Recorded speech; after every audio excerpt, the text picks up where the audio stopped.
계집들은 사내들 다 먹고 나면 찌꺼기나 퍼먹어. 여군에게 폭언을 퍼붓던 아나무인 특전사 중령 대대장. 다음 날 그 여군이 어깨에 별셋을 달고 신임 사령관으로 부임하며 시작되는 역대급 참교육 이야기입니다. 구독과 좋아요를 해주시면 더 좋은 사연으로 보답하겠습니다.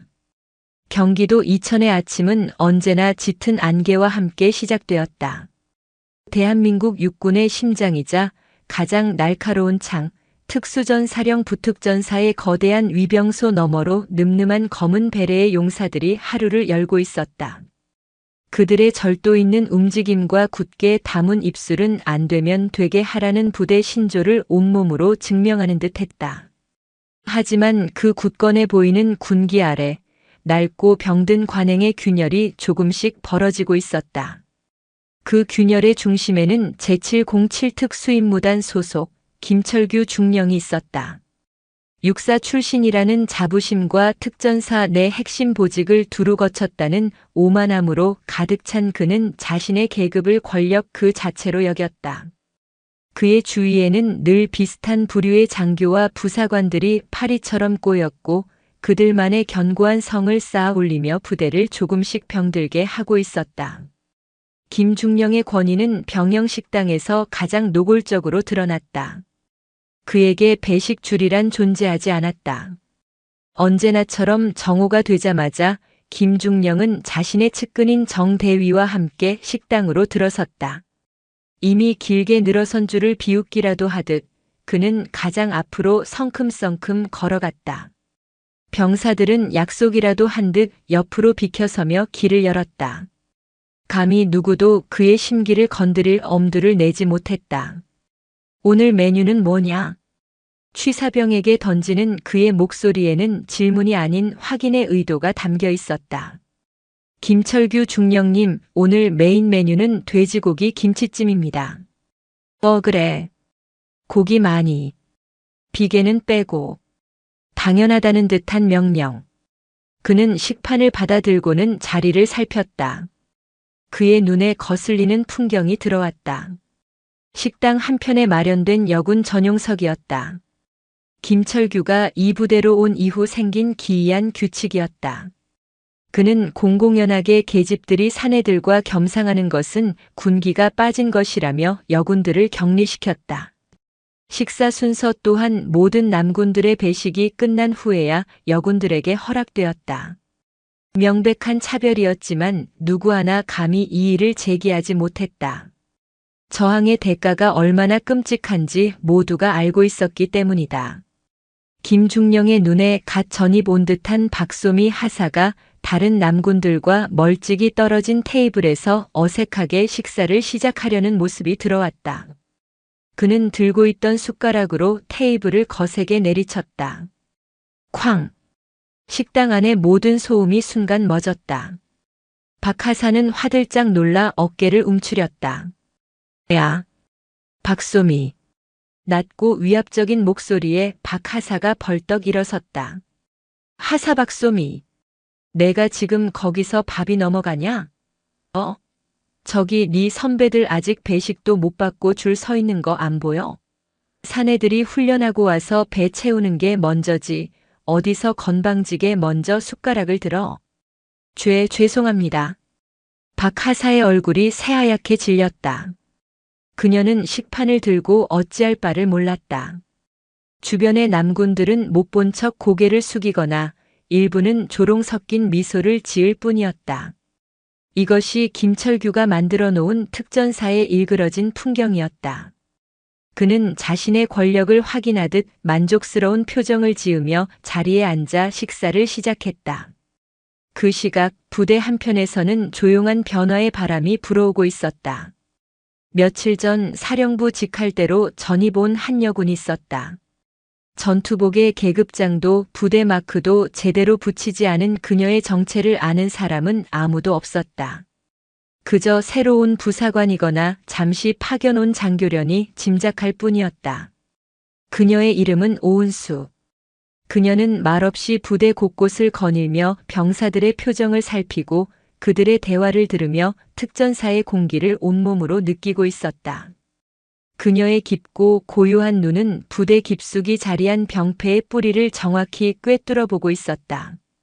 오은수는 훈련장을 둘러보고 정비고를 살피고 생활관의 분위기를 확인했다. 그리고 병영식당에서 벌어지는 김철규 중령의 전횡과 그 속에서 신음하는 여군들의 모습을 묵묵히 지켜보았다. 그녀의 눈빛이 차갑게 가라앉았다. 그녀는 폭풍의 눈처럼 고요했지만 그 안에서는 이미 거대한 변화의 결심이 굳건하게 자리 잡고 있었다. 특전사에 불어닥칠 거대한 폭풍은 바로 이 이름 없는 여군의 침묵 속에서 시작되고 있었다. 그녀는 때를 기다리고 있었다. 골마 터지기 직전의 상처를 정확하게 도려낼 그 순간을. 유난히 무더운 여름날이었다. 찜통 같은 더위 속에서 고된 훈련을 마친 장병들에게 한 줄기 빛과 같은 소식이 전해졌다. 점심 식사 후식으로 팥빙수가 나온다는 것이었다.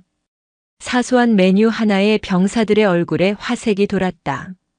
얼음을 갈아 팥과 떡, 연유를 듬뿍 얹은 팥빙수는 군 생활의 고됨을 잠시나마 잊게 해주는 특별한 위로였다.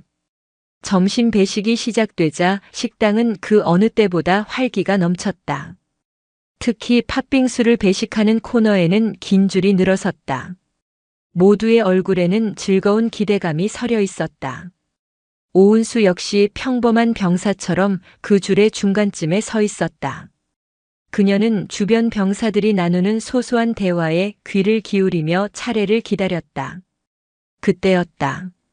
식당 문이 거칠게 열리고 김철규 중령이 그의 그림자인 정대위를 대동하고 나타났다. 그는 팥빙수 줄이 길게 늘어선 것을 보고는 미간을 찌푸렸다. 이것들이 훈련은 안 하고 먹는 것만 밝히는군.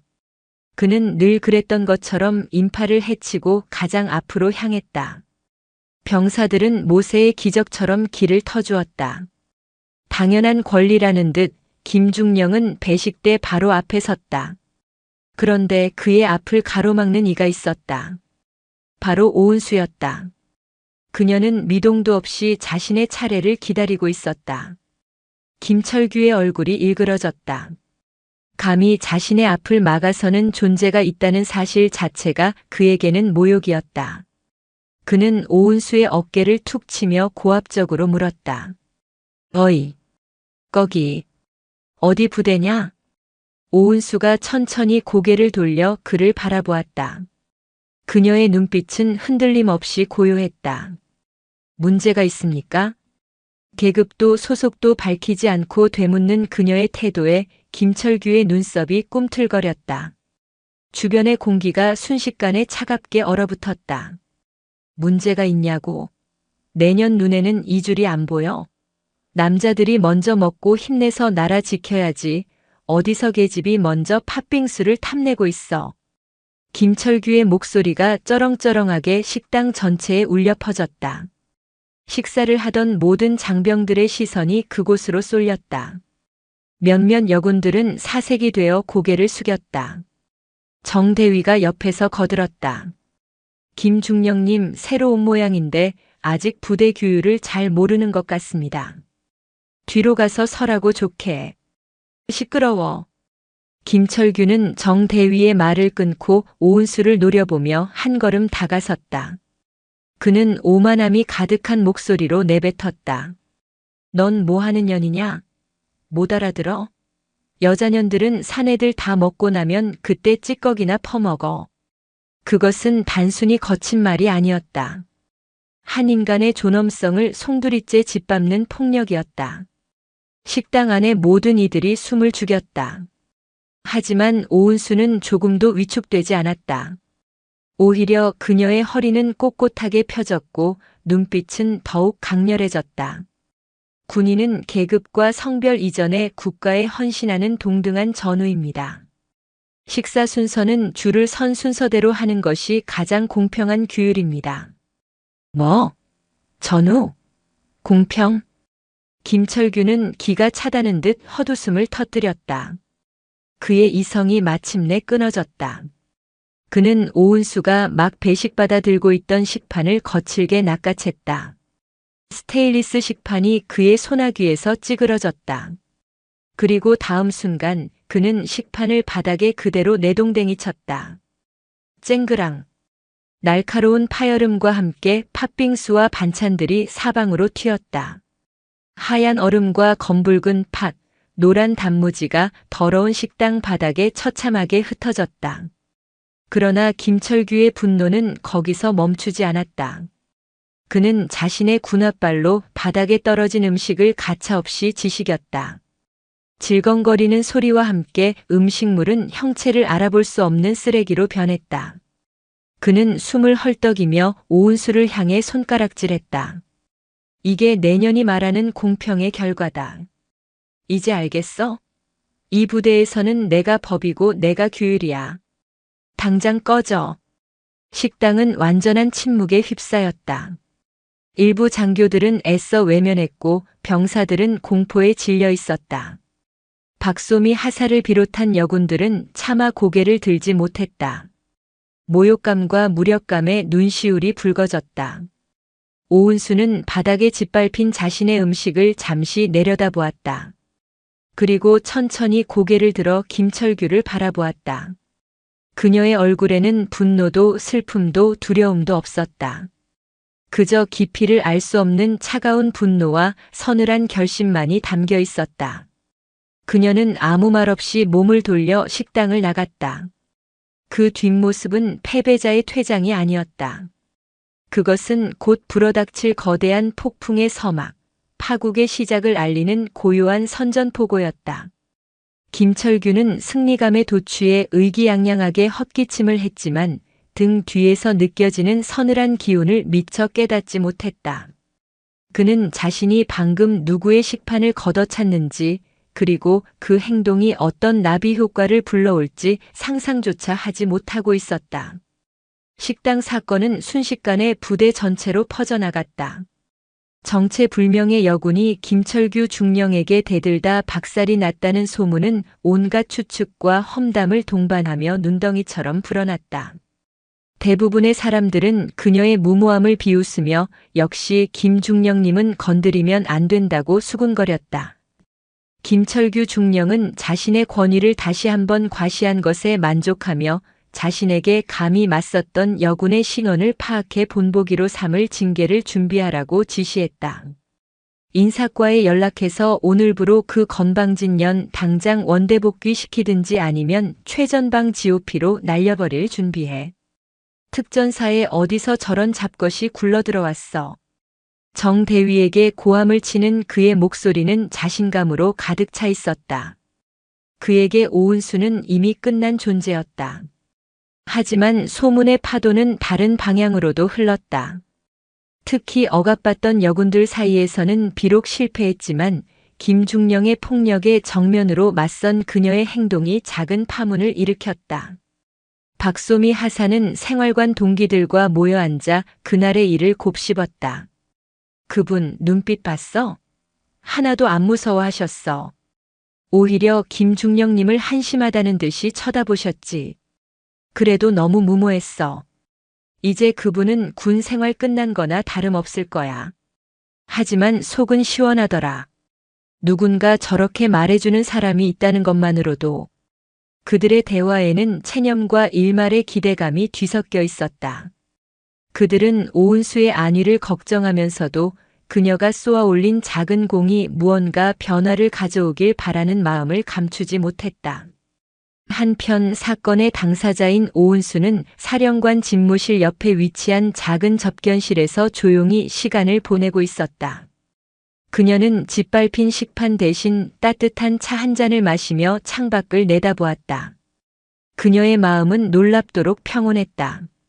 오늘 있었던 일은 분노를 유발했지만 동시에 그녀의 확신을 더욱 굳게 만들었다. 이 부대는 외과 수술이 필요했다.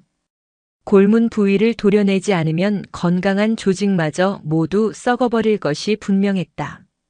그때 접견실 문이 조용히 열리고 백발이 성성한 주임원사가 들어섰다. 그는 이 부대에서 30년 넘게 복무하며 역사의 산증인으로 불리는 이였다. 그는 오은수에게 깍듯하게 경례를 붙였다. 찾으셨습니까? 오은수는 고개를 끄덕이며 그에게 앉으라고 권했다. 주임원사님, 오늘 식당에서 있었던 일 들으셨을 겁니다. 들었습니다. 송구스럽습니다. 부대 관리를 제대로 하지 못한 제 불찰입니다. 노련한 주임원사는 변명 대신 고개를 숙였다. 오은수는 고개를 저었다. 주임원사님의 탓이 아닙니다. 골물대로 골문 상처가 터져 나온 것뿐이지요. 김철규 중령, 어떤 사람입니까?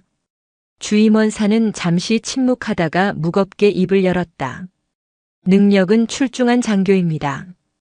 작전 계획 수립이나 훈련 지휘 능력은 특전사 내에서도 손꼽힙니다. 하지만 그 능력을 자신을 위해 쓰는 사람입니다. 사람을 도구로 보고 계급을 벼슬로 압니다. 특히 여군들에 대한 편견과 차별은 도를 넘은 지 오래입니다.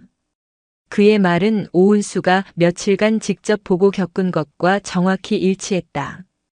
다른 지휘관들은 뭘 하고 있었습니까? 알면서도 모르는 척하거나 동조하거나 혹은 건드려봤자 자신만 다친다는 것을 알기에 피하고 있습니다. 김중령 뒤에는 육사 출신 선후배들이 단단한 방패막이가 되어주고 있으니까요. 썩은 가지를 쳐내지 않으면 나무 전체가 죽습니다. 오은수의 나지막한 말에 주임원사는 고개를 들어 그녀를 바라보았다. 이름 모를 여군의 눈에서 그는 강철 같은 의지와 서슬퍼런 결단력을 읽었다. 그는 자신도 모르게 자세를 바로 하고 앉았다. 제가 무엇을 하면 되겠습니까? 내일 아침 전 부대원을 연병장에 비상 소집하십시오. 장교, 부사관, 병사 할 것 없이 단 한 명의 열외도 없이. 그리고 제 정복을 준비해 주시길 바랍니다. 주임원사는 그 말의 의미를 즉시 깨달았다. 그의 가슴이 뜨겁게 뛰기 시작했다. 어쩌면 정말 어쩌면 이 거대한 요새에 새로운 바람이 불어올지도 모른다는 기대감이었다. 알겠습니다. 그날 밤 특전사령부는 폭풍 전야의 고요함에 휩싸였다. 김철규 중령은 자신의 승리를 자축하며 측근들과 술잔을 기울였고 박소미 하사는 내일 아침 자신들에게 닥칠지 모를 또 다른 불이익을 걱정하며 뒤척였다. 그리고 오은수는 어둠이 내린 연병장을 창문 너머로 바라보며 다가올 아침을 그리고 시작될 전쟁을 준비하고 있었다. 다음 날 새벽 특전사 전역에 요란한 비상벨이 울려 퍼졌다. 갑작스러운 긴급 집합 명령에 부대원들은 서둘러 군장을 챙겨 연병장으로 달려나왔다. 무슨 일인지 영문도 모른 채 도열한 수천 명의 장병들 사이에서는 불안한 웅성거림이 퍼져나갔다. 김철규 중령 역시 굳은 얼굴로 대대원들을 정렬시키며 단상을 노려보았다. 그는 이 모든 것이 어제 그 건방진 여군 때문일 것이라 짐작하며 오늘 그녀가 어떻게 망신을 당하는지 똑똑히 지켜보리라 다짐했다. 드디어 단상 위로 지휘부들이 모습을 드러내기 시작했다. 그리고 잠시 후 전임 사령관의 소개와 함께 모두의 운명을 뒤바꿀 한 사람이 천천히 단상 중앙으로 걸어 나왔다. 새벽의 어스름이 갓 걷히기 시작한 이천의 특수전 사령부 연병장. 밤새 머금었던 차가운 이슬의 냄새와 팽팽하게 당겨진 긴장감이 공기 중에 가득했다. 갑작스러운 비상소집 명령에 수천 명의 검은 베레들은 한치의 오차도 없이 거대한 강철의 숲을 이루고 있었다. 그들의 눈빛에는 피로와 함께 도대체 무슨 일인가 하는 의문이 깊게 서려 있었다. 제707 특수임무단 대열의 가장 앞줄 김철규 중령은 굳은 얼굴 속으로 희미한 미소를 감추고 있었다.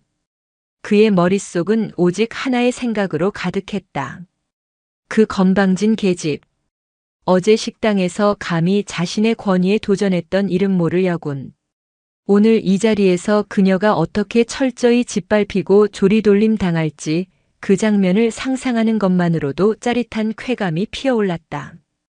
그는 이 비상 소집이 자신을 위해 마련된 무대라고 굳게 믿었다. 자신의 분노가 곧 부대의 군기이며 자신의 심기가 곧 사령부의 안이라고 착각하고 있었다. 그는 오늘을 계기로 오직 남자만이 지배하는 특전사의 질서를 더욱 공고히 하리라 다짐하며 턱을 치켜들고 단상을 노려보았다. 반대편 여군들이 모여있는 대열의 분위기는 무겁게 가라앉아 있었다. 특히 박소미 하사의 얼굴은 흑빛이었다.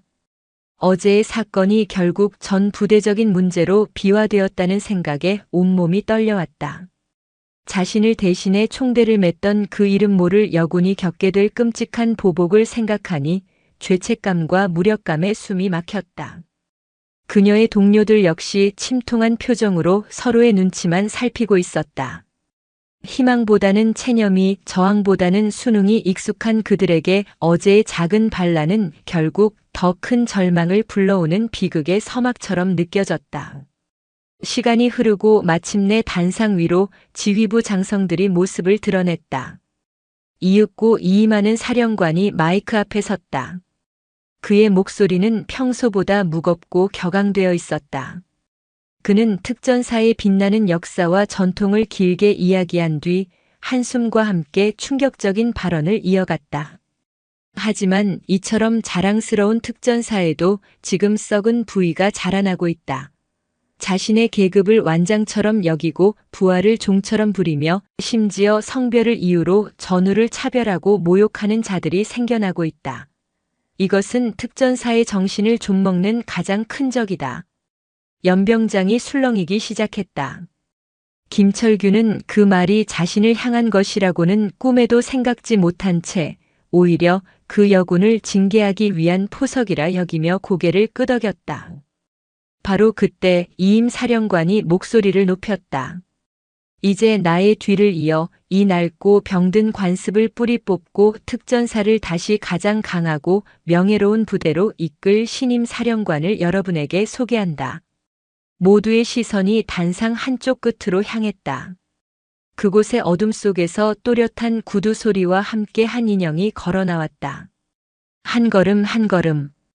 여명의 빛 속으로 그 모습이 드러나는 순간 연병장을 가득 채웠던 수천 명의 군중은 거대한 충격에 휩싸여 숨을 삼켰다.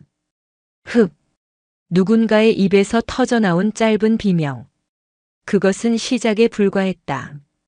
믿을 수 없다는 경악의 파도가 거대한 해일처럼 연병장 전체를 휩쓸었다.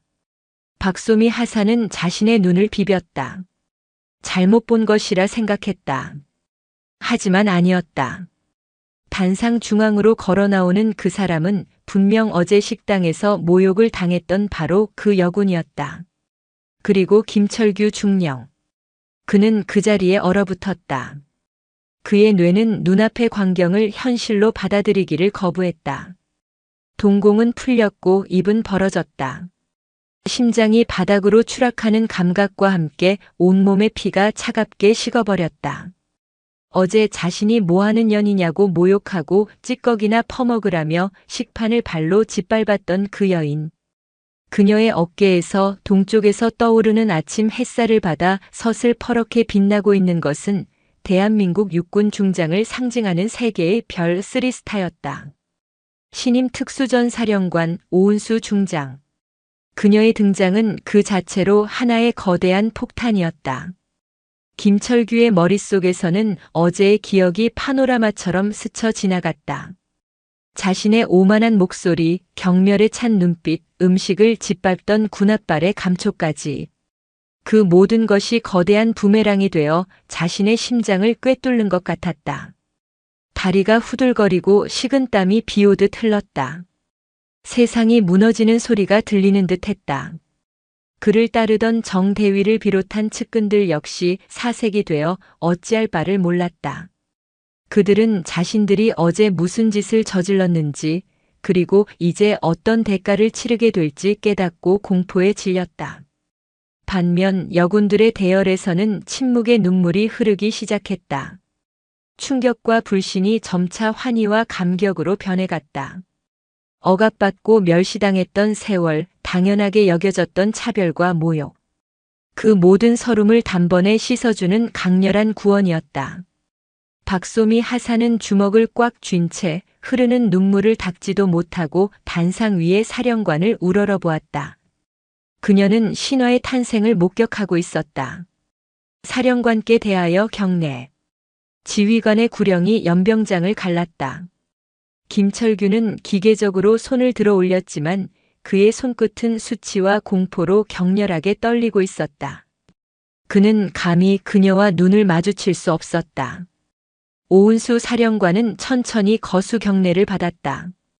그리고 마이크 앞에 서서 얼음장처럼 차가운 목소리로 입을 열었다. 그녀의 취임사는 피를 얼어붙게 할 만큼 단호하고 날카로웠다. 나는 어제 이 부대에서 한 병사의 식판이 땅에 떨어지고 군홧발에 짓밟히는 것을 보았다. 그 이유는 단 하나 여자라는 것이었다. 그것은 단순히 음식물을 짓밟은 것이 아니다. 군인의 명예를 짓밟은 것이고 전우회를 짓밟은 것이며 우리 특전사의 혼을 짓밟은 것이다. 그녀의 시선이 정확히 김철규를 향했다. 수천의 시선이 마치 수천 개의 창끝처럼 일제히 김철규에게로 향했다. 그는 숨을 쉴 수 없었다. 온몸이 투명하게 발가벗겨져 모든 죄악이 드러나는 듯한 끔찍한 치욕이었다. 지금부터 특전사는 바뀐다. 불필요한 권위와 낡은 악습은 가장 먼저 척결해야 할 적이다. 보고를 위한 보고, 의전을 위한 의전은 오늘부로 모두 폐지한다. 지휘관은 현장에서 병사들과 함께 땀 흘리고 숨 쉴 것이다. 특히 성별을 이유로 식사 장소와 순서를 차별하는 행위는 인간의 존엄을 파괴하는 반인권적 범죄 행위로 간주하고 지휘고하를 막론하고 일벌백계하여 군복을 벗기는 한이 있더라도 반드시 뿌리 뽑을 것이다. 식당은 전우회를 나누는 곳이지 천박한 권력을 과시하는 곳이 아니다. 그녀의 한마디 한마디는 김철규의 심장에 박히는 비수였다. 그의 시대는 끝났다. 아니, 시작조차 하지 못하고 가장 처참한 방식으로 막을 내렸다. 연설을 마친 오은수 사령관은 단상에서 내려와 천천히 대열을 순시했다. 그녀의 군화가 흙먼지를 일으키며 다가올수록 김철규의 심장은 미친 듯이 요동쳤다. 마침내 그녀의 발걸음이 그의 바로 앞에서 멈췄다. 죽음과도 같은 침묵. 김철규는 숨을 멈췄다. 하지만 그녀는 그를 쳐다보지도 않았다. 마치 그 자리에 아무도 없는 것처럼. 그녀는 김철규의 등 뒤에 서 있던 겁에 질린 젊은 하사에게 시선을 고정했다. 이름이 뭔가? 하사. 최민준입니다. 그래, 최하사. 아침은 먹었나? 아직 먹지 못했습니다. 그래? 나도 아직인데. 어제 내가 밥을 제대로 못 먹어서. 오늘 아침은 든든하게 먹어야겠다. 이따 식당에서 보면 합석해도 괜찮겠나? 예. 영광입니다. 그녀는 최하사의 어깨를 가볍게 두드려주고는 김철규를 벌레 보듯 한번 쓱 훑어보고 지나쳐갔다. 그것은 직접적인 질책이나 욕설보다 수천 배는 더 모욕적인 완벽한 무시였다. 그의 존재 가치를 사령관이 공식적으로 지워버린 것이다. 김철규는 텅 빈 눈으로 멀어져가는 그녀의 뒷모습을 바라보았다. 연병장에 떠오른 아침 해가 눈부셨지만 그의 세상은 칠흑 같은 어둠 속으로 가라앉고 있었다. 강철로 만들어진 새로운 별 아래 그의 오만한 제국은 먼지처럼 허망하게 무너져 내렸다. 오은수 사령관의 취임 일성은 단순한 선언으로 끝나지 않았다. 그것은 부대 전체를 뒤흔드는 거대한 혁명의 시작이었다. 그녀가 휘두르는 개혁의 칼날은 망설임 없이 가장 깊숙하고 썩어빠진 환부를 향해 정확하게 날아들었다. 첫 번째 변화의 물결은 병영식당에서 시작되었다. 취임식이 끝나자마자 주임원사가 직접 망치를 들고 여군 지정석이라는 팻말을 산산조각 냈다. 그 파편들은 김철규가 만들어낸 억압적인 시대의 종말을 알리는 상징과도 같았다. 점심시간이 되자 어색한 기류 속에서도 변화는 시작되었다. 여군들은 더 이상 눈치를 보며 구석으로 향하지 않았고 몇몇 용기 있는 남군들이 먼저 그들에게 합석을 권했다. 오은수 사령관은 약속대로 가장 평범한 병사들과 함께 줄을 섰다. 그녀가 갓 입대한 이등병의 식판에 자신의 반찬을 덜어주며 훈련은 할 만한가? 어려운 점은 없나? 라고 묻는 모습은 그 자체로 살아있는 교육이었다. 권위는 어깨 위의 별에서 나오는 것이 아니라 자신을 낮추고 부하의 눈높이를 맞추는 섬김에서 나온다는 것을 모두가 목격했다. 김철규는 그 풍경을 차마 마주할 용기가 없어 식사를 거른 채 초라하게 자리를 피했다. 두 번째 칼날은 훈련장을 향했다. 오 사령관은 지휘통제실의 안락한 의자를 박차고 나왔다.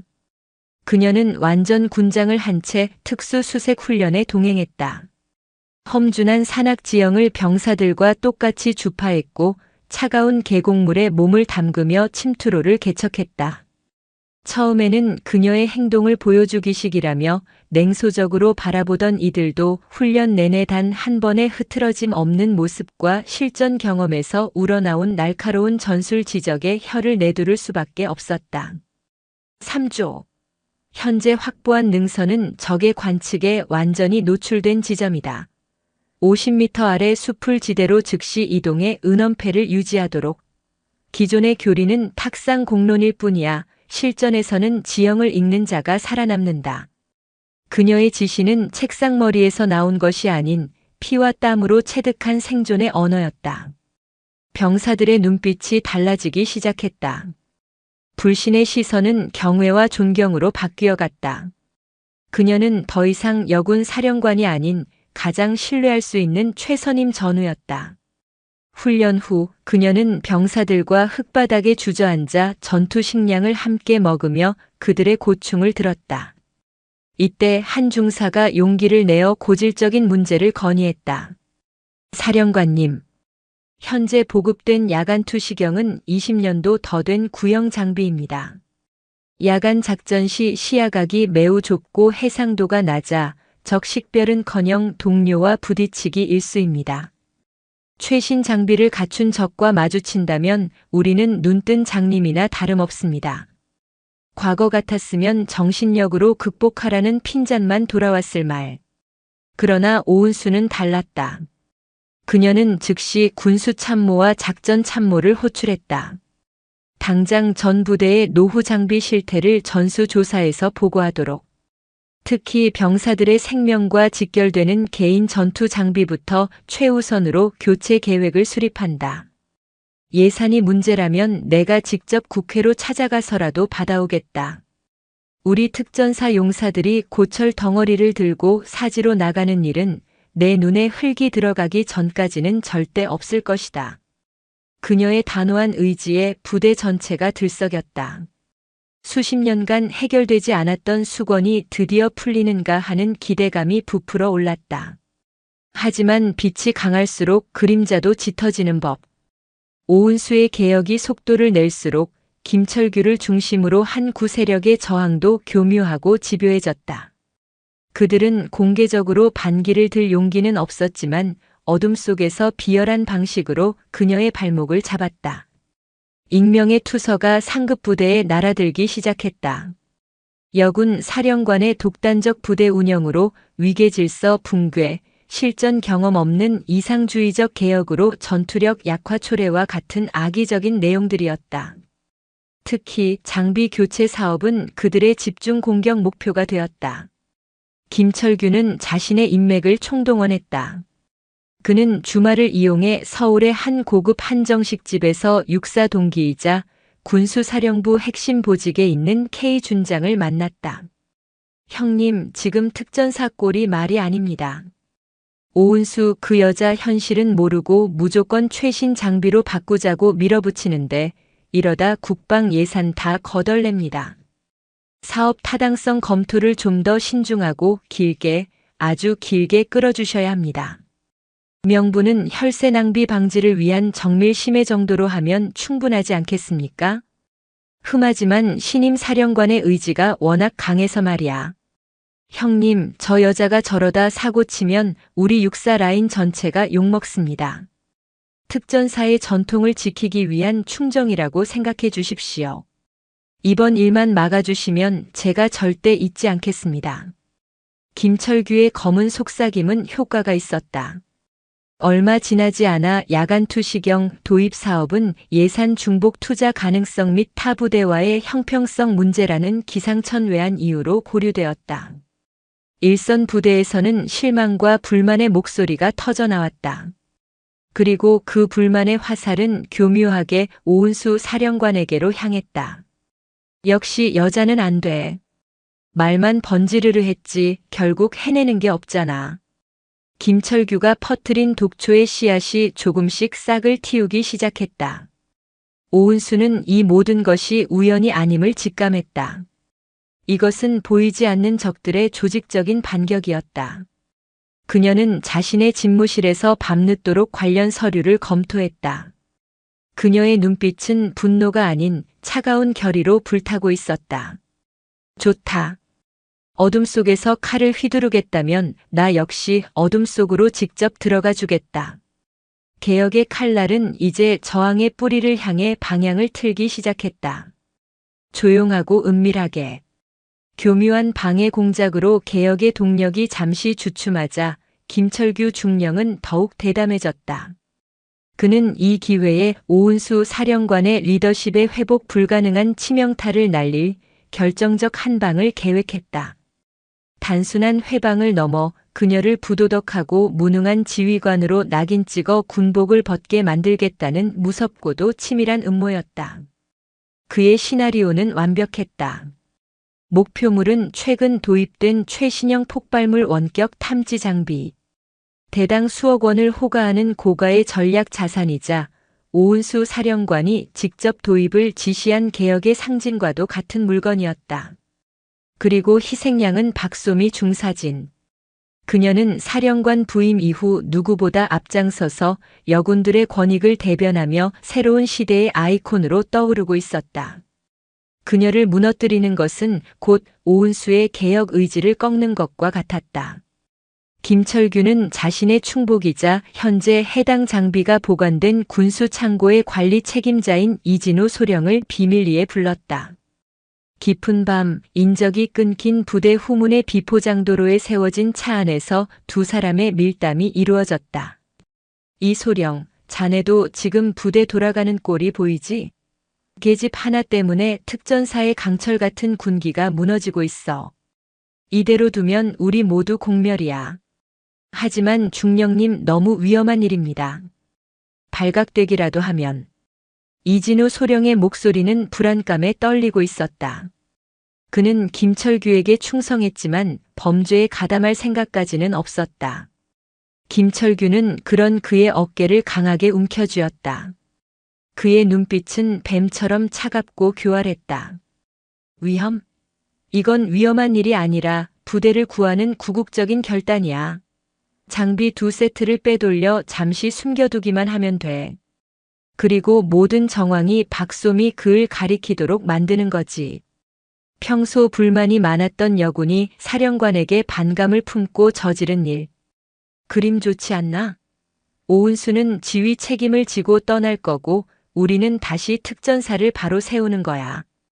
이 소령, 자네는 이 일의 주역이 되는 걸세. 내 모든 걸 걸고 자네의 앞날을 책임지겠다. 김철규의 집요한 설득과 회유에 이진우 소령은 결국 넘어가고 말았다. 그는 깊은 밤 창고의 보안 시스템을 일시적으로 무력화시키고 장비 2세트를 빼돌려 김철규가 알려준 폐기된 탄약고 깊숙한 곳에 숨겼다. 그의 손은 덜덜 떨렸고 심장은 배신감과 죄책감으로 터질 것 같았다. 다음 날 아침 장비 분실 사실이 보고되자 부대는 발칵 뒤집혔다. 즉시 헌병대의 수사가 시작되었고 김철규는 계획대로 움직였다.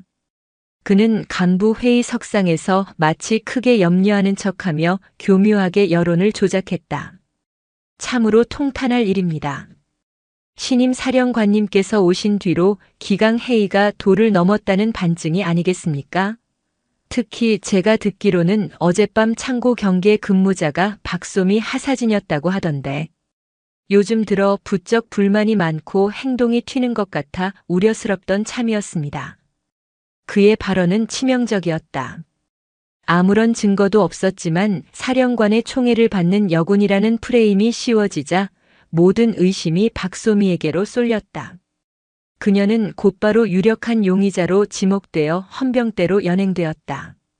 그때부터 박소미에게는 악몽과도 같은 시간이 시작되었다. 좁고 차가운 조사실. 김철규의 입김이 닿은 수사관들은 그녀를 인간 이하로 취급했다. 내가 훔쳤지? 사령관 뺑 믿고 까불더니 결국 사고를 쳤구나. 말해. 누구랑 짜고 한 짓이야? 밖에 내다 팔면 돈 좀 만질 수 있을 것 같았나? 순순히 불지 않으면 내 군 생활 여기서 끝나는 게 아니라 내 인생이 끝장날 수도 있어. 잠을 재우지 않는 고강도 조사와 인격 모독적인 폭언이 며칠 동안 이어졌다. 그녀는 자신의 결백을 울부짖었지만 돌아오는 것은 비웃음과 협박뿐이었다. 그녀의 동료들조차 그녀를 의심의 눈초리로 바라보기 시작했다. 완벽한 고립. 그녀는 깊이를 알 수 없는 절망의 늪으로 서서히 빠져들고 있었다. 이 모든 과정을 지켜보는 이진우 소령은 하루하루가 지옥이었다. 식당에서 마주친 박소미의 퀭한 눈, 밤마다 조사실에서 들려오는 희미한 울음소리가 그의 양심을 칼날처럼 후벼 팠다. 그는 잠을 잘 수도 밥을 넘길 수도 없었다. 거울에 비친 자신의 모습은 진급에 눈이 멀어 영혼을 판 비겁한 악마 그 자체였다. 그는 김철규를 찾아가 이쯤에서 멈추자고 애원했지만 돌아온 것은 싸늘한 협박뿐이었다. 이제 와서 발을 빼겠다고. 이 배에서 내리는 순간 가장 먼저 물에 빠져 죽는 건 바로 자네야. 한편 오은수 사령관은 이 사건이 자신을 겨냥한 정교한 함정임을 처음부터 직감하고 있었다. 그녀는 헌병대의 수사가 비정상적으로 박소미에게만 집중되는 것을 보고 공식적인 수사 라인을 불신하게 되었다. 그녀는 가장 신뢰하는 정보처 주임원사를 비밀리에 불렀다. 이건 단순 절도 사건이 아니야. 나를 끌어내리기 위한 쿠데타나 다름없어. 지금부터 자네는 나의 눈과 귀가 되어주게. 공식 수사망을 피해서 사건 당일 김철규 중령과 이진우 소령의 행적을 그림자처럼 추적해. 모든 통신 기록과 CCTV, 목격자를 샅샅이 뒤져. 반드시 놈들이 흘린 꼬리를 찾아내야 해. 그리고 그녀는 모두의 만류를 뿌리치고 직접 헌병대 조사실로 향했다. 수사관의 제지를 뚫고 문을 연 그녀의 눈에 들어온 것은 구석에 웅크린 채 영혼 없이 눈물만 흘리고 있는 박소미의 모습이었다. 오은수의 가슴에서 뜨거운 분노가 치밀어 올랐다. 그녀는 박소미에게 다가가 차가운 손을 굳게 잡았다. 박중사진 고개 들어. 나를 보게. 박소미가 힘겹게 고개를 들었다. 오은수의 눈은 강철처럼 단단했지만 그 속에는 깊은 신뢰와 연민이 담겨 있었다. 놈들이 공격하는 것은 그대가 아니야. 그대 뒤에 서 있는 나다. 그러니 절대 무너지지 말게. 그대의 결백은 내가 이 특전 사령관의 명예를 걸고 반드시 밝혀낼 것이다. 조금만 더 버텨주게. 사령관의 확신에 찬 목소리는 어둠 속 한 줄기 빛과 같았다. 박소미의 텅 비었던 눈에 다시 희미한 생기가 돌기 시작했다. 그 시각 자신의 사무실에서 고뇌하던 이진우 소령은 책상 서랍 깊숙한 곳에서 무언가를 꺼냈다. 그것은 김철규가 자신을 회유하며 나누었던 대화를 몰래 녹음했던 작은 녹음기였다. 그의 손이 가늘게 떨리고 있었다. 이 작은 기계가 모든 것을 끝낼 수도 혹은 자신의 모든 것을 파괴할 수도 있었다. 거대한 갈등 속에서 그는 밤새 잠 못 이루고 번민했다. 밖에서는 거센 비바람이 몰아치기 시작했다. 진실과 거짓, 양심과 욕망이 뒤엉킨 거대한 폭풍이 특전 사령부를 집어삼키기 직전이었다. 밤은 이진우 소령에게 더 이상 휴식의 시간이 아니었다. 어둠이 내리면 그의 의식은 죄책감이라는 이름의 차가운 감옥에 갇혔다. 잠이 들면 악몽이 찾아왔다. 칠흑 같은 어둠 속에서 억울함에 울부짖는 박소미 하사의 목소리가 들렸고 그를 향해 왜 그랬어요? 라고 절규했다. 거울을 볼 때마다 비친 자신의 모습은 자랑스러운 특전사 장교가 아닌 영혼을 팔아버린 비겁한 괴물이었다.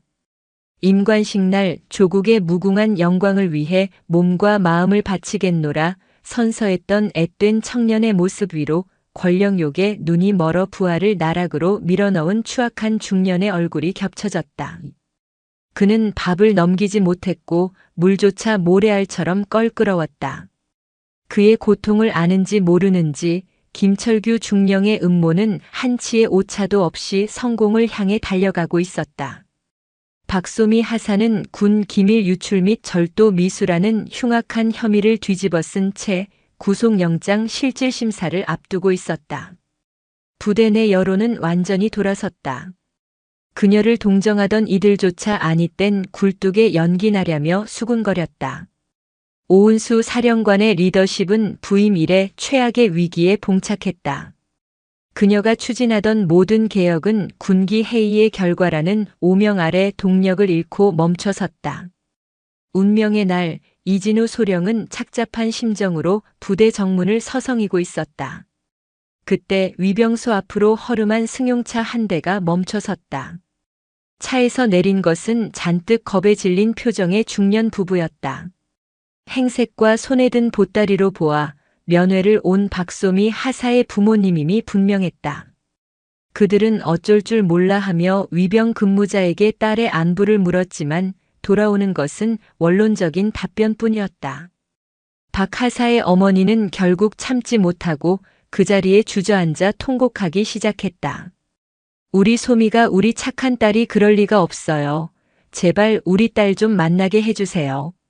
아버지 역시 딸의 이름이 새겨진 부대 명패를 망연자실하게 바라보며 붉어진 눈시울을 감추려 애썼다. 그 모습을 숨어서 지켜보던 이진우 소령의 심장이 거대한 망치로 얻어맞은 듯 세차게 울렸다. 자신의 비겁한 침묵이 평생을 성실하게 살아온 한 가족의 행복을 송두리째 파괴하고 있었다. 저 눈물은 자신이 흘려야 할 눈물이었고 저 고통은 자신이 감내해야 할 고통이었다. 그는 더 이상 괴물로 살아갈 수 없었다. 그는 미친 듯이 달리기 시작했다. 자신의 숙소를 향해 서랍 가장 깊숙한 곳에 숨겨두었던 작은 녹음기를 꺼내 쥔 그의 손은 더 이상 떨리지 않았다. 두려움보다 더 큰 무언가가 그의 영혼을 지배하고 있었다. 그것은 마지막 남은 군인으로서의 명예, 인간으로서의 존엄이었다. 사령관 집무실로 향하는 복도는 그에게 마치 수십 리의 가시밭길처럼 길고 고통스러웠다. 한 걸음 한 걸음 내디딜 때마다 김철규의 목소리가 환청처럼 귓가를 맴돌았다. 자네와 나는 한 배를 탔어. 여기서 내리면 자네는 가장 먼저 빠져 죽는 거야. 하지만 동시에 다른 목소리도 들려왔다. 임관식 날 아버지께서 그의 어깨에 계급장을 달아주며 속삭였던 목소리. 아들아, 강한 군인이기 이전에 부끄럽지 않은 사람이 되어라. 마침내 집무실 문 앞에 선 그는 거칠게 문을 두드렸다. 안에서 들어오라는 허락이 떨어지자 그는 결연한 표정으로 문을 열었다. 늦은 밤 오은수 사령관은 산더미 같은 서류에 파묻혀 있었다. 그녀는 헌병대의 공식 수사 보고서와 자신이 비밀리에 지시하여 수집한 정보를 대조하며 음모의 마지막 퍼즐 조각을 맞추고 있었다. 문을 열고 들어온 이진우 소령의 핏발 선 눈을 본 순간 그녀는 모든 것이 끝났음을 직감했다. 사령관님. 이진우 소령은 경례도 잊은 채 그 자리에 털썩 무릎을 꿇었다. 제가 죽일 놈입니다. 그의 입에서 터져나온 것은 변명이 아닌 피를 토하는 듯한 참회였다. 그는 흐느끼며 모든 것을 털어놓았다. 김철규 중령의 지시, 장비를 빼돌린 과정, 박소미 하사에게 누명을 씌우려 했던 치밀한 계획, 그리고 여론을 조작하고 헌병대에 압력을 행사한 모든 정황까지.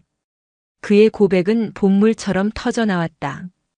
그리고 마지막으로 그는 품 안에서 작은 녹음기를 꺼내 책상 위에 올려놓았다. 여기에 모든 진실이 담겨 있습니다. 저의 죄를 입증할 증거입니다. 오은수 사령관은 녹음기를 재생했다. 스피커를 통해 김철규 중령의 오만하고 잔인한 목소리가 흘러나왔다. 이진우 소령을 회유하고 협박하는 내용, 박소미 하사를 조롱하며 희생양으로 삼으려는 계획이 적나라하게 담겨 있었다. 그것은 악마의 속삭임이었다. 녹음이 끝나자 집무실에는 무거운 침묵이 내려앉았다. 이 소령은 고개를 숙인 채 어떤 처벌이라도 기다리는 죄인의 심정이었다. 그때 오은수 사령관이 자리에서 일어나 그에게 다가왔다. 그녀는 그의 어깨에 손을 얹고 나지막이 말했다. 일어서게 이소령. 그녀의 목소리에는 분노나 경멸이 아닌 깊이를 알 수 없는 연민과 단호함이 깃들어 있었다. 자네는 괴물이 아니야. 잘못된 길에서 돌아올 용기를 낸 대한민국 장교다. 무릎을 꿇어야 할 사람은 자네가 아니라 군인의 명예를 더럽힌 저들이다. 진실을 말하는 데에는 엄청난 용기가 필요하다는 것을 안다. 그 용기에 대해 사령관으로서 경의를 표한다.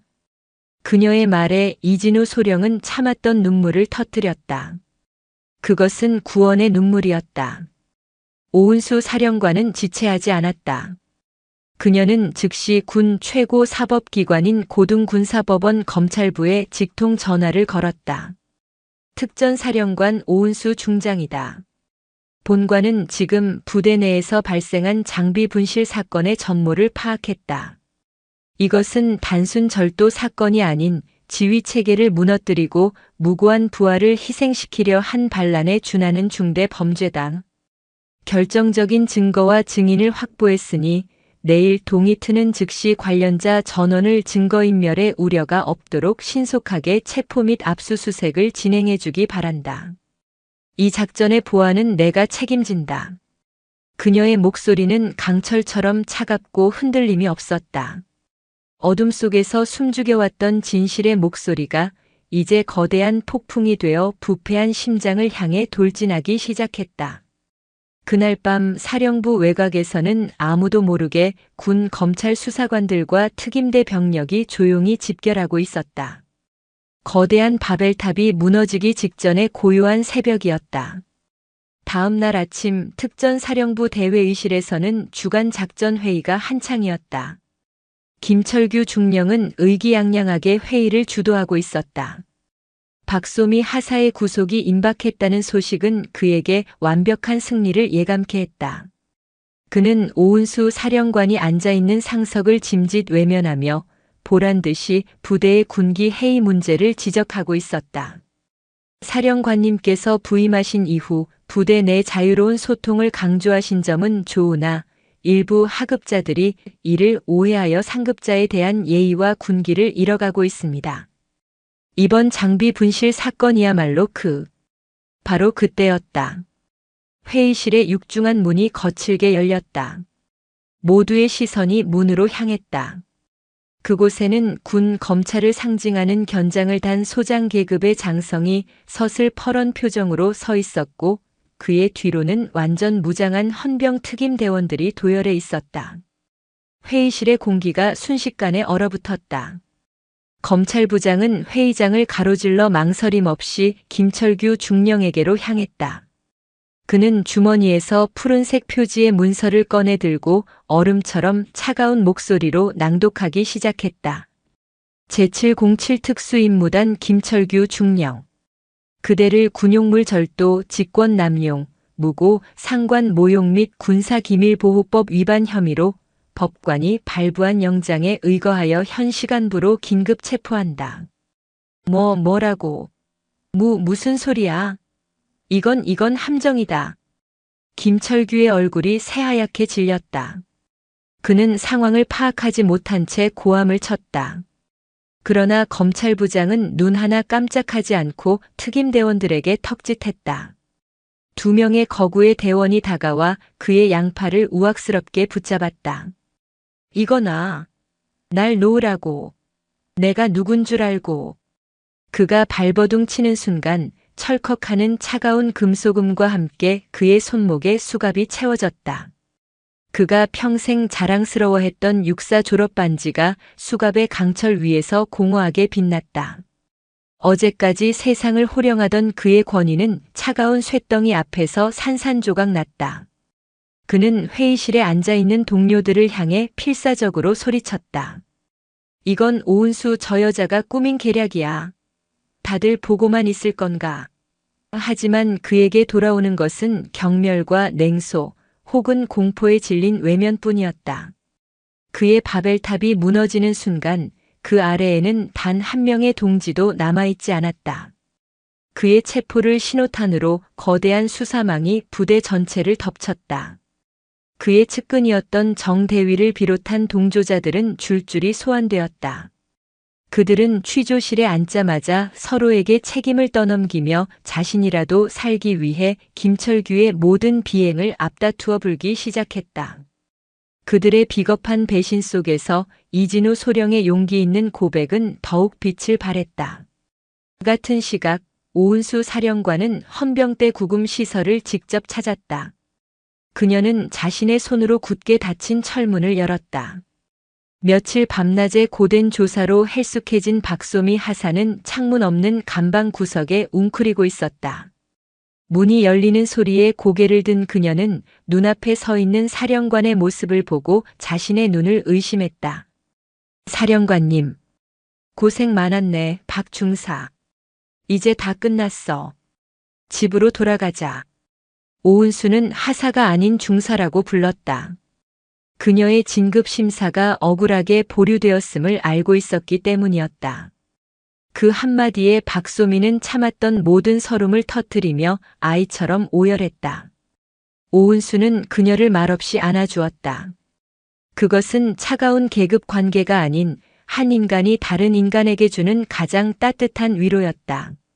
며칠 후 사건의 모든 진실이 밝혀지고 전 부대원이 모인 연병장에서 박소미 중사의 명예회복 및 진급식이 거행되었다.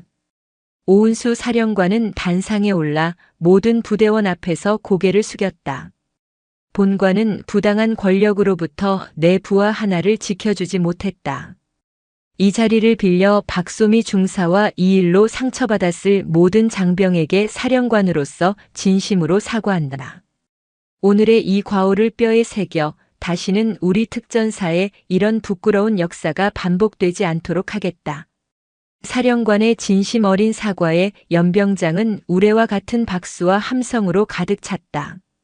모든 것이 정리된 후 오은수는 구치소에 수감된 김철규를 찾아갔다. 차가운 강화 유리를 사이에 두고 마주 앉은 그의 눈은 증오와 패배감으로 이글거리고 있었다. 결국 내년 뜻대로 됐으니 속이 시원하겠군. 나는 그대와의 싸움에서 이길 생각이 없었다. 나는 그저 그대가 무너뜨린 군의 명예와 원칙을 바로 세우려 했을 뿐이다. 명예? 원칙? 웃기지 마. 너 같은 계집이 사령관으로 온 것 자체가 원칙에 어긋나는 거야. 내가 이 부대를 망쳤어. 오은수는 그의 발악을 조용히 바라보다가 나지막하지만 뼈를 때리는 목소리로 말했다. 그대는 아직도 모르는군. 진정한 힘은 상대를 굴복시키는 것이 아니라 자신을 이기는 것에서 나온다. 그대는 평생 자신의 오만과 편견을 이겨내지 못했고 결국 그것에 잡아먹혔다. 그대가 경멸했던 계집에게 진 것이 아니라 그대 안에 가장 나약하고 추악한 자신에게 패배한 것이다.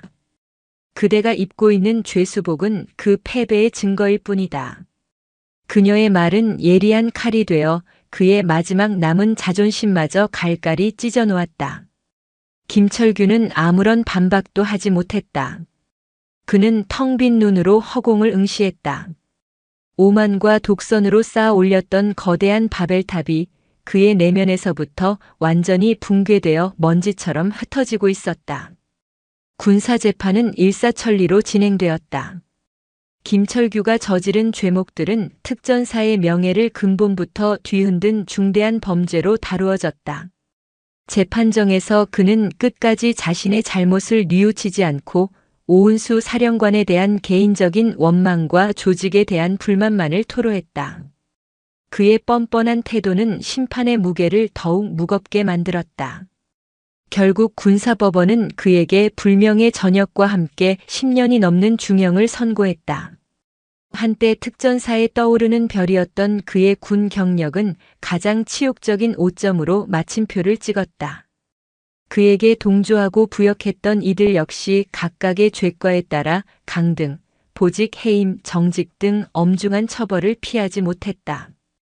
반면 진실을 고백한 이진우 소령의 재판에서 오은수 사령관은 직접 법정에 출석해 증언했다. 그녀는 그의 과오를 감싸주지 않았지만 그의 마지막 용기가 특전사를 구했다고 힘주어 말했다. 피고 이진우 소령이 저지른 죄는 결코 가볍지 않습니다. 하지만 그는 자신의 모든 것을 잃을 각오를 하고 스스로 어둠 속에서 걸어나와 진실의 편에 섰습니다. 그의 용기 있는 고백이 없었다면 우리는 진실을 영원히 묻어버리고 더 큰 불행과 불의를 방치했을 것입니다.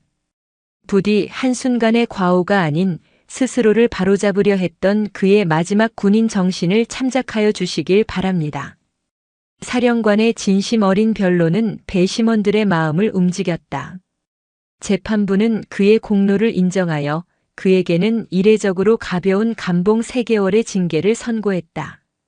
그는 법정을 나오며 오은수 사령관에게 눈물로 경례를 올렸다. 그것은 단순한 상관에 대한 예의가 아닌 자신을 구원해준 리더에 대한 영원한 충성의 맹세였다. 부대를 짓누르던 거대한 암초가 제거되자 특전사는 비로소 진정한 변화의 급류를 타기 시작했다. 오은수 사령관이 취임 초부터 강조했던 상호 존중과 소통의 문화가 구호가 아닌 현실로 자리 잡았다.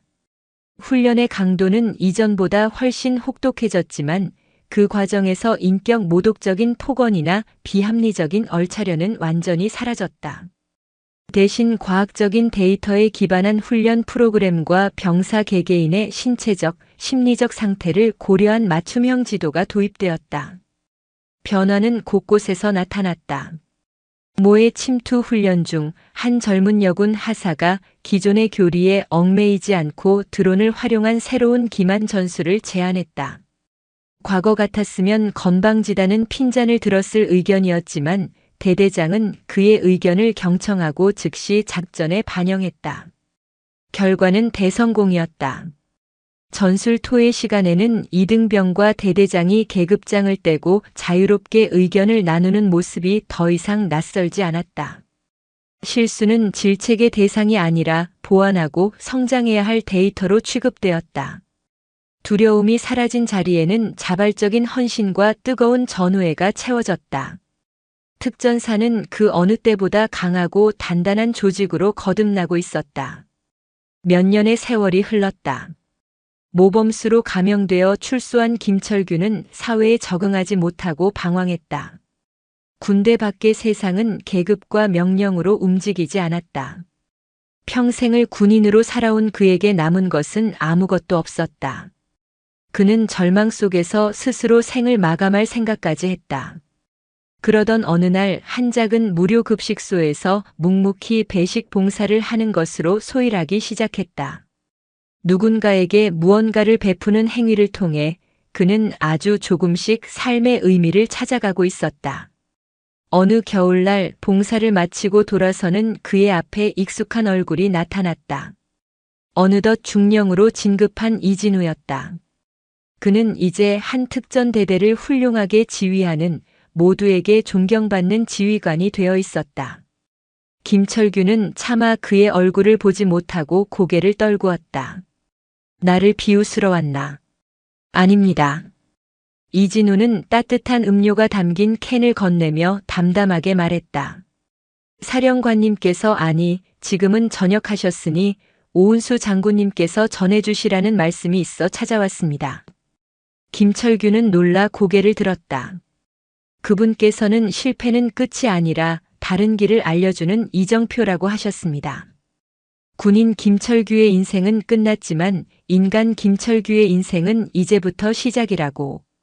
남은 인생은 누군가의 위에서 군림하는 삶이 아니라 누군가의 옆에서 손을 잡아주는 따뜻한 삶이 되기를 진심으로 응원한다고 전해달라 하셨습니다. 김철규의 눈에서 뜨거운 눈물이 흘러내렸다. 자신을 파멸시킨 장본인에게서 받은 용서와 응원의 메시지. 그것은 그의 얼어붙었던 마음을 녹이는 가장 강력한 온기였다. 그는 자신에게 내려진 진정한 심판이 징역이라는 처벌이 아니라 자신을 끝까지 포기하지 않았던 한 위대한 리더의 용서였음을 비로소 깨달았다. 그는 이진우를 향해 깊이 고개를 숙였다. 그것은 그의 인생에서 처음으로 타인을 향해 진심으로 표하는 경이었다. 그의 등 뒤로 차가운 도시의 겨울 하늘에 따스한 저녁 노을이 번지고 있었다. 한 남자의 길고 어두웠던 겨울이 끝나고 새로운 봄이 오고 있었다. 오은수 중장이 특수전 사령관으로 부임한 지 정확히 2년이 되는 여름날이었다. 이날 특전 사령부에는 훈련을 중지한다는 이례적인 명령이 하달되었다. 대신 전후 화합의 날이라는 이름의 특별한 축제가 부대 전역에서 열렸다. 계급장과 직책을 잠시 내려놓고 모든 구성원이 동등한 전우로서 함께 땀 흘리고 즐기며 화합을 도모하는 날. 이것은 오은수 사령관이 낡은 권위주의의 마지막 잔재까지 씻어내기 위해 직접 제안하고 만든 새로운 전통이었다.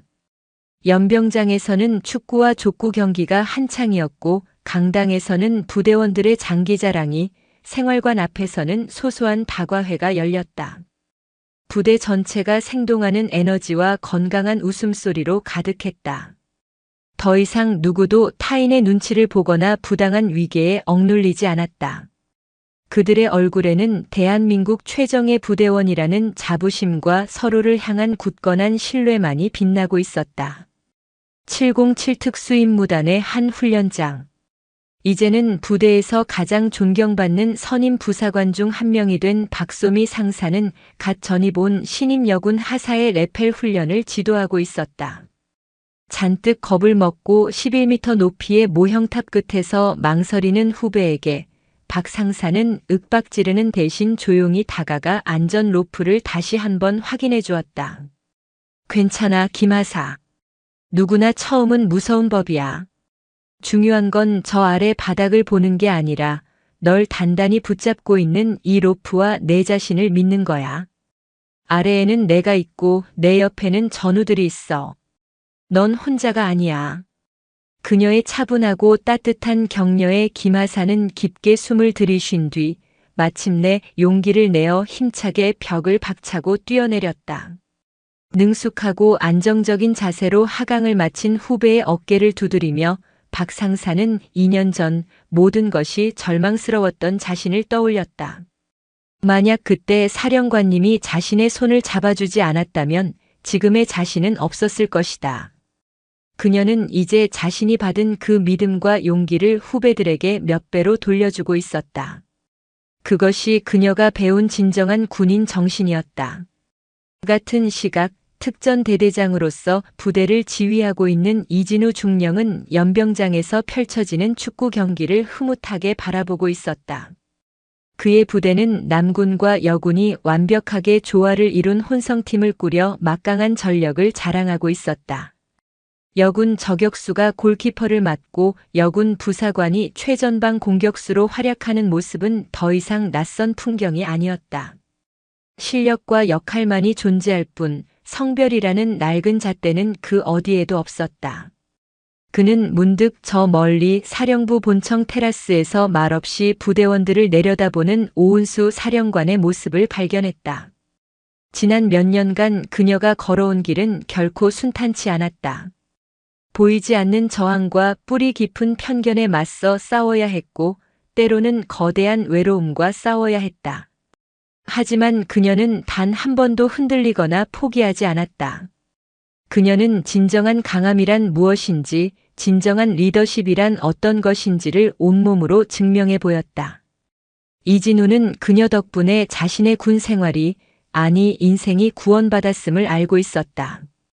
그는 가슴 깊은 곳에서 우러나오는 존경을 담아 멀리서나마 그녀를 향해 조용히 고개를 숙였다. 오은수 사령관은 북적이는 축제의 현장을 내려다보며 잔잔한 미소를 짓고 있었다.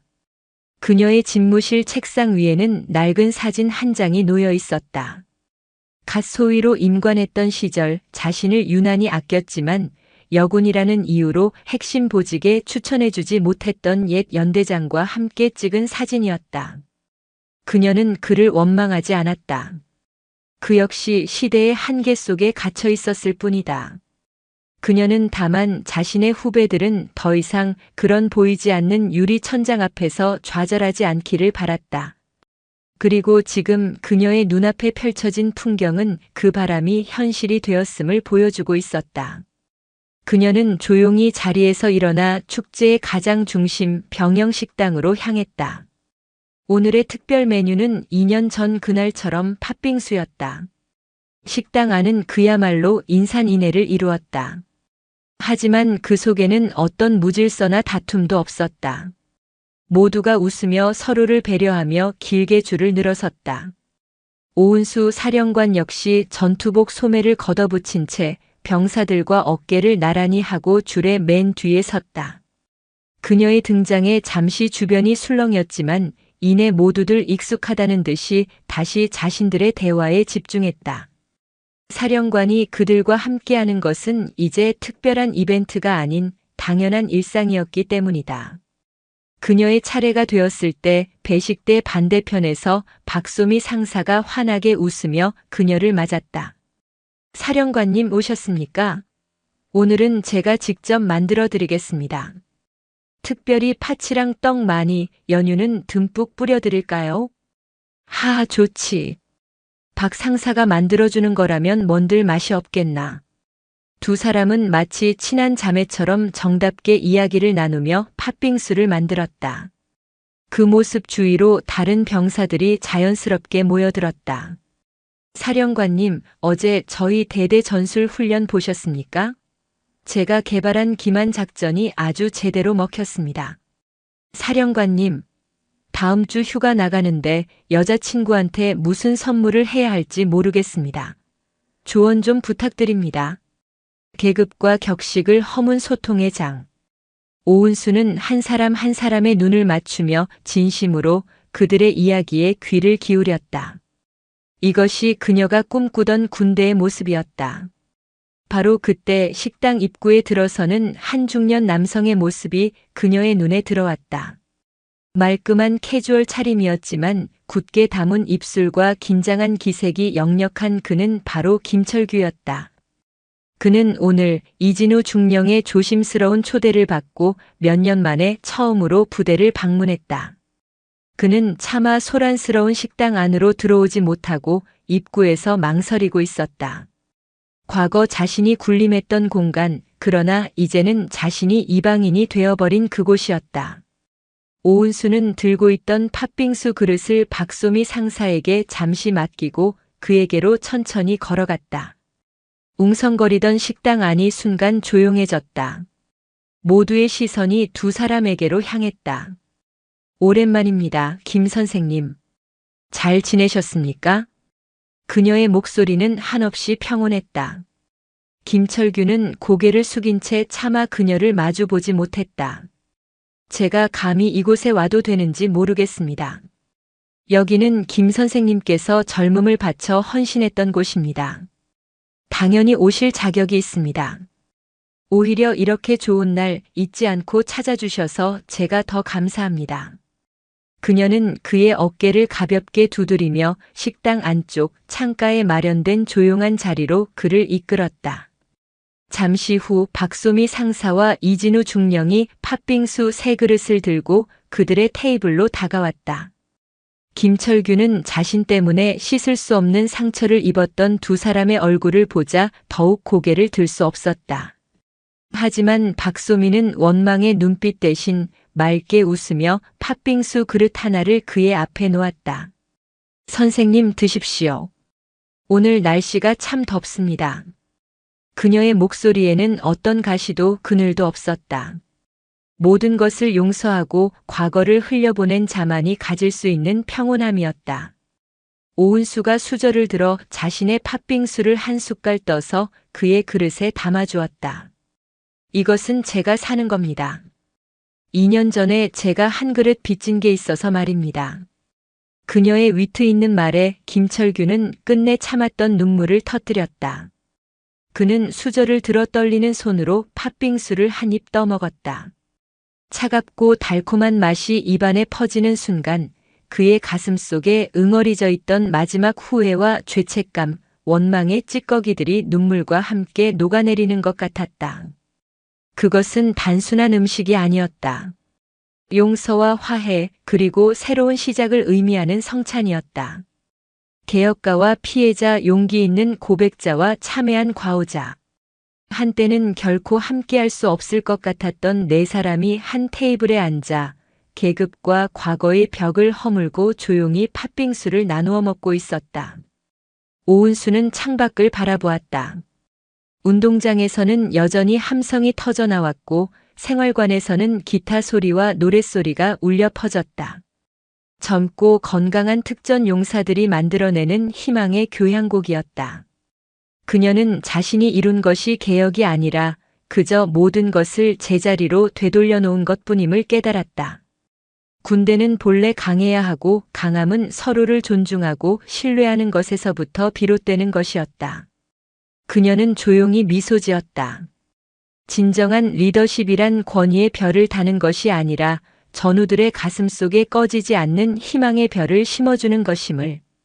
그 별들이 모여 어둠을 밝힐 때 비로소 부대는 영원히 빛날 수 있음을. 강철의 별 아래 대한민국 특수전 사령부는 이제 그 어떤 어둠도 두렵지 않은 진정한 하나의 팀으로 다시 태어나고 있었다. 그 역사의 중심에 한 그릇의 팥빙수가 따뜻하게 녹아내리고 있었다. 오늘도 인생지의 말씀을 잘 들어주셔서 감사합니다.